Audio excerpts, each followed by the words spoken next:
ഇതിന്റെ ഡയറക്ടറും ക്യാമറമാനും പുതിയ ആളുകളാണ്. അവരുടെ കൂടെയുള്ള ഒരു എക്സ്പീരിയൻസ്, അവരുടെ ഫസ്റ്റ് വർക്ക് എന്നുള്ള രീതിയിൽ എങ്ങനെയാണ് കാണുന്നത്? ഡയറക്ടറും ക്യാമറാമാനും അവരുടെ ഫസ്റ്റ് വർക്ക് എന്നുള്ളതിൽ പോരായ്മകളുണ്ട്. ഓപ്പണായിട്ട് പറയുകയാണെങ്കിൽ അതിൻ്റേതായിട്ടുള്ള പോരായ്മകളുണ്ട്. പക്ഷേ അവരുടെ എഫേർട്ട് എടുത്തിട്ടുണ്ട് നന്നായിട്ട്. ഒരു സാധനം ചെയ്യാൻ എന്തൊക്കെ വേണം എന്നുള്ളത്. അതുകൊണ്ട് അസിസ്റ്റൻസ് ആണെങ്കിലും ചീഫ് ആണെങ്കിലും എല്ലാവരും. അതിൽ രസം എന്താണെന്ന് വെച്ചാൽ ഇതിൽ ചീഫ് അസോസിയേറ്റ് മാത്രമേ ഉള്ളൂ സിനിമ ചെയ്ത് പരിചയമുള്ളത്. അസിസ്റ്റൻസ് വരെ അവരുടെ ആദ്യത്തെ പടം വരും. അപ്പോൾ ചിന്തിച്ചാൽ പോരെ. കാരണം അതിനകത്തുള്ള കുറച്ച് അതൊന്നും തോന്നൂല. പക്ഷെ അല്ല, ഞാൻ പറയാണ്, ഒരു സ്വാഭാവികമായിട്ട് ഉള്ള വരണ്ട മിസ്റ്റേക്കുകളുണ്ടല്ലോ, ചെറിയ സാധനങ്ങൾ ഒബ്വിയസ്ലി വന്നിട്ടുണ്ട്. പക്ഷെ അത്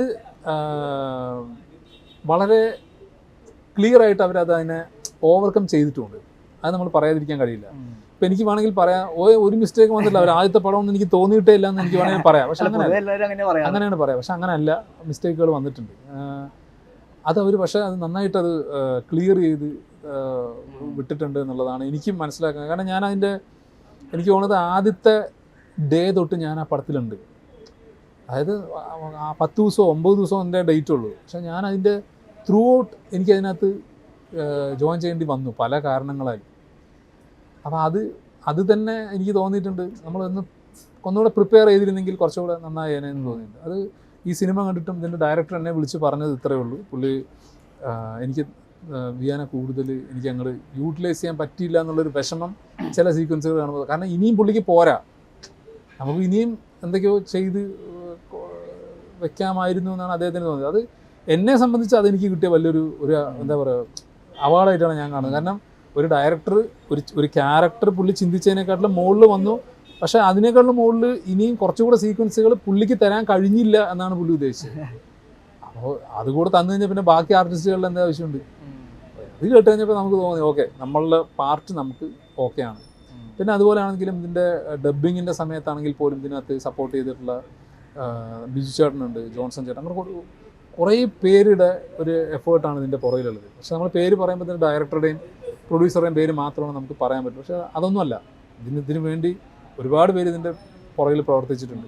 പിന്നെ ഈ പറയുന്ന പോലെ സ്കൂളുകൾ വഴിയൊക്കെ ഇതിൻ്റെ ടാലൻറ്റ് ഹണ്ട് കോമ്പറ്റീഷനുകളൊക്കെ നടത്തിയിട്ടുണ്ട്. പുതിയ അപ്കമിങ് ആയിട്ടുള്ള കുട്ടികളെ അവർക്കുള്ള പ്രൈസ്, ക്യാഷ് പ്രൈസൊക്കെയാണ് ഇപ്പോൾ നമ്മൾ കൊടുത്തിരിക്കുന്നത് ഇതിൻ്റെയൊക്കെ ഭാഗമായിട്ട്.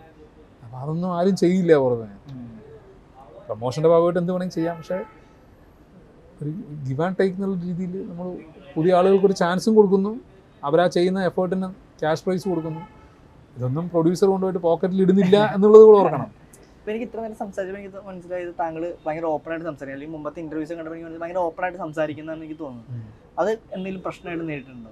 അല്ല, ഓപ്പണായിട്ട് സംസാരിക്കുന്നത് എനിക്ക് പ്രശ്നങ്ങളെ വന്നിട്ടുള്ളൂ. കാരണം നമ്മൾ ഈ സുഖിപ്പിച്ച് അല്ലെങ്കിൽ ആരെങ്കിലും പ്ലീസ് ചെയ്യാനായിട്ട് സംസാരിച്ച് കഴിഞ്ഞാൽ അതിന് നമുക്ക് അധികം ഇത് ലാസ്റ്റ് ചെയ്യില്ല.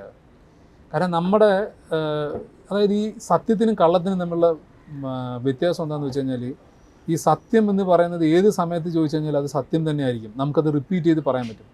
കള്ളം ഒരു സാധനം ഞാനിപ്പോൾ എടുത്ത് പറഞ്ഞു കഴിഞ്ഞാൽ ചിലപ്പോൾ താഴെ ഇനിയിപ്പോൾ ഉച്ചയ്ക്ക് ശേഷം വേറൊരു ഇൻ്റർവ്യൂ വരും, അതിനകത്ത് ഇതേ ക്വസ്റ്റ്യൻ ചോദിച്ചു കഴിഞ്ഞാൽ ഞാൻ ഇവിടെ എന്തായിരുന്നു പറഞ്ഞതെന്ന് ചിന്തിക്കണം.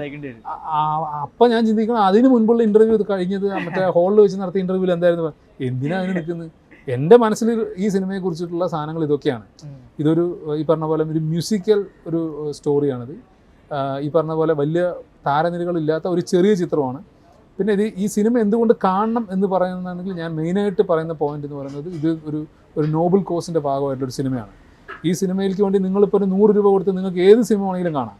ഈ സിനിമ കാണുമ്പോൾ നിങ്ങളൊരു വലിയൊരു എന്താ പറയുക, ഒരു ചാരിറ്റിയുടെ ഭാഗം കൂടി ആവുകയാണെന്നുള്ളതാണ്.